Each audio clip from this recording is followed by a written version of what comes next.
that are doing the dirt. It's the regular women in the community, the regular girls that these guys call 10s and 9s, the ones that are friendly, fit, and cooperative. It's these women that are lining up these brothers, drugging them and leaving them inside of their room decomposing, allegedly. And it's interesting that this is coming from a passport bro. So we got to talk about this. You see, here on Ringo TV Reactions, we got to bring forth the news. Because, you know, a lot of content creators on YouTube, they share. Because what these guys are not telling you is the truth. The truth is, all of you brothers that are getting ready to go travel, because you're going down there looking for women, most of you are not going to come back. Now, didn't I tell you guys in my previous streams regarding the Passport Bros, didn't I distinctly tell you guys that some of you are not going to make it back home? Didn't I tell you that? Well, one of the passport guys didn't make it back home. He's gone. See, this is not a game. This is real. Now, of course, the passport guys, they're not going to like the fact that I'm making this video. Why? Because once again, it's an opposing voice. A voice of reason. A rational thinker. Thinking logically concerning the situation. Rather than these men tell you guys, it's not safe to travel over there. The jig is up. Let's wave the white flag. It's over. Rather than these guys direct you in the right path and say, look, guys, too many brothers are getting drugged, robbed, deleted. You know, we have too many casualties. This is not looking good for us. I understand. We are prideful and arrogant, and we want to explore abroad because we're frustrated. I understand. But at the end of the day, as much as you guys want to explore abroad and do all of that other stuff and find women, the jig is up. You got. Oh my God, y'all passport bros, stay taking L's. But guess what? Your girl Mo is here. You're lucky that I give a damn enough to even come on here and break some shit down to you, some stuff that I learned in the military that just may be helpful and may save your life. So listen up. All right, so in the military, when we travel overseas, the first thing we do is we get a briefing. This briefing usually breaks down things like the weather, because you need to know how to dress, you want to be appropriate. The government, you want to know who's leading that country, what type of dictatorship or what type of leadership is under them, because most of the people are going to follow that. So you want to make sure that you stay within the confines of the laws of the land. Okay, very, very important. Customs and courtesies, basically how to dress, how to greet people, what's appropriate, not what's not appropriate. Okay. A lot of times, this is just what I've noticed being in the military for 20 years and traveling in over 7 different countries, is that a lot of us Americans are very ignorant and very indignant to the fact that people in other countries don't speak English. You are in their land. English is not the standard language for everywhere in this whole globe. So get that through your head, okay? So it's very important for you to know common phrases amongst the natives, okay? You want to know how to say, where's the police? You want to know how to say, where's the bathroom? Where is the nearest train station? Can you help me? Things like that, okay? So very, very important, all right? Other thing, when you arrive to your location from the airport, you want to make sure that one of your passport bros is there. Whenever we arrived anywhere, we already had other soldiers, Americans, leadership, somebody there to greet us and retrieve us, to make sure, hey, because once you get there, you're going to be kind of overwhelmed at a whole new location and different people that don't look like you, don't sound like you, don't smell like you, none of that. So when you arrive, you want to be greeted by somebody that looks like you so that you can communicate, okay? Not only does this give you the opportunity to ask questions and get insight from somebody who's already got boots on the ground. Yo, man, what's it like here? What have you experienced so far? What's good? What's bad? What should I do? What not should I do? Right? So you get the opportunity to do that. And then you also make sure that you get to your next location safely. All right. Now, number 3, when you get to your hotel room, first thing you want to do, you want to make sure that you don't get a room on the first level, okay? Because that's going to give people easy access to get into your room if there are windows. There should be windows. There's probably going to be a window in the bathroom. I noticed when I was overseas, there's a lot of windows in the bathroom. So windows in the bathrooms and windows, within the living room and the sleeping spaces. So you want to make sure that you're on a second level. That way there's less easy access, okay? When you first get into that hotel room, you want to make sure that you check under the bed, make sure there's no crazy wires, no weird smells, nothing like that. In the bathroom, look for cameras, look in your phone, make sure there's nothing tapped. You got to go through that, all right? This is what the military trains us, so I'm trying to help y'all out, okay? So when you get to your hotel room, check the scene out, look for everything, okay? Just be cognizant, aware of your surroundings, all right?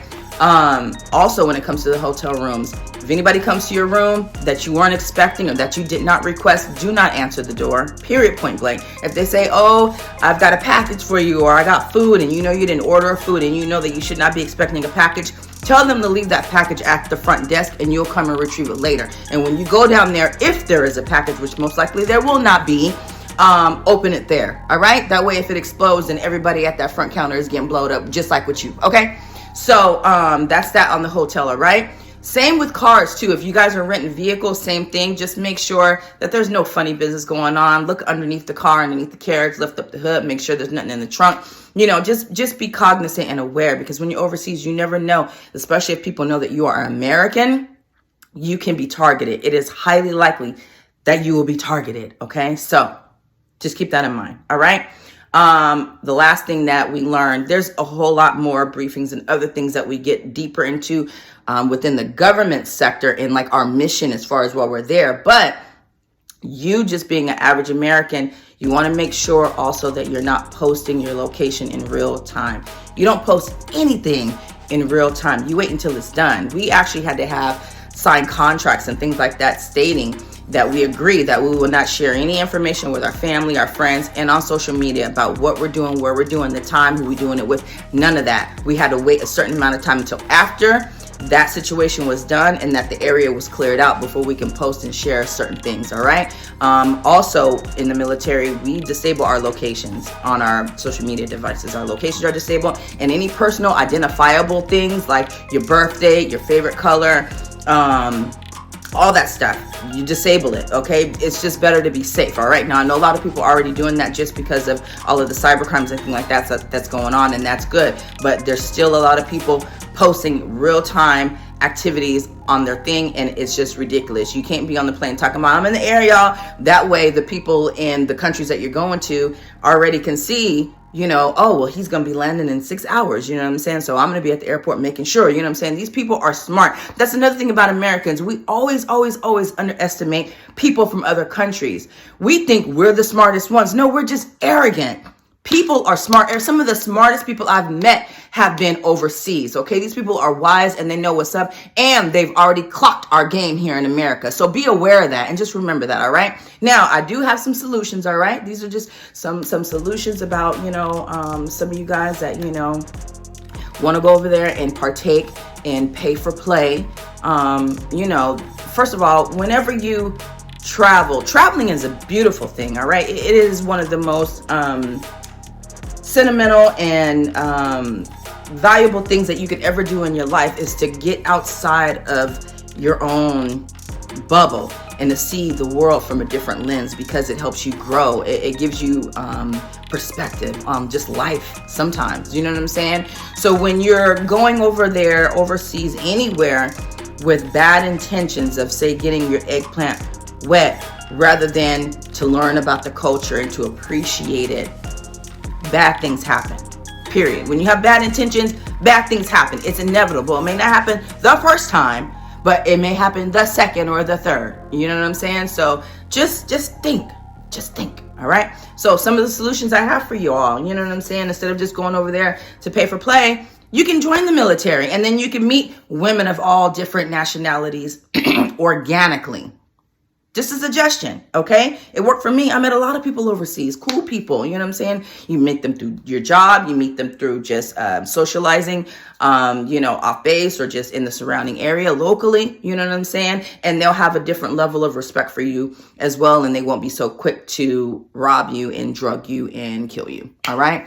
Number 2, start a business over there, If you're going over there frequently, you bet some people, go ahead and start a business. That's what y'all on the Passport Bros said y'all was going over there to do anyway, right? To find a wife, start businesses, start families, have a home, live this great life. But the masses are saying that's not what y'all are doing. Y'all going over there to pay for play. So I suggest go over there and do what Passport Bros originally intended for y'all to do, which was to go over there, start businesses and families, all right? If you start a business, you start a family, all that good stuff, all the positive attributes of living abroad, then you will garner the respect of people locally, okay? So they'll be less likely to rob you and try to get over on you, and then you'll establish a rapport, within the neighborhood, and you'll get to learn and meet some actual genuine people, My number 3 solution is just stop listening to these passport channels, especially the ones where they have to bash and down talk women here in America. At this point, you all just looking like followers with a groupthink mentality, and it's starting to make you look like you're just weak. So cut it out. All right. My other solution is to learn to properly communicate with the women that are within your realm. I mean, I know you guys want, fit, feminine, and fit, feminine. Oh, and friendly. Yes. You guys like friendly. You know what I'm saying? And honestly, I think that women here in America, especially the black women, are probably the most cooperative and the most submissive. I mean, hell, we gon' screw you, we gon' feed you. We gonna let you stay in our house for days at a time and damn near move in, eat our kids' Lunchables and fruit snacks and juice boxes and all that stuff. Not charge you a dime for the electricity and the food that you're not contributing to. I mean, how much more? Oh, and we have your kids without requiring a ring. How much more submissive do you want? Oh, I get it. It's our mouth. It's our tongue. Grow up. All right. Last solution I have for you guys. If none of those things work, right? And you're gonna go anyway, and that turns out bad, and then you come back to the States and you're broke or whatever. Next time, save your money that you would use on a flight, hotel, car, drinks, chicken, and just hire a high-end escort here in the United States. You can have your pick. You can just because that person is attached to an agency. That agency has all of the information on that person. So if they do that, you can easily get them prosecuted, but more than likely they're not going to do it because they're attached to an agency and they have to represent the agency. So just, use what you got with what you got, you know what I'm saying? Upgrade your life. Like if you want to be exposed to the finer things in life, the fit, feminine, friendly, cooperative, submissive, woman that's out of your league, then you have to get out of your league. You have to upgrade your lifestyle. You have to earn more money and carry yourself in a presentable manner. But I do, I want you guys to go back and watch Bingo TV's full video. It's very enlightening. It's going to teach you something. You guys pay attention and listen and heed to what he's saying. A lot of people ain't going to listen to me because I'm just another black woman out here. You know what I'm saying? I'm just average, right? Some of y'all might say I'm below average, whatever. So the attention is not going to be on me. But men do listen to other men. That's what I found. Most people listen to other men to a woman to learn something, all right? Go on to Rico's channel. Listen to his last video. I'm talking about brothers are getting drugged and killed. If y'all care anything about yourselves or your fellow man, you'll go on there and you'll pay attention. But anyways, if you got this far in the video, I appreciate you for listening.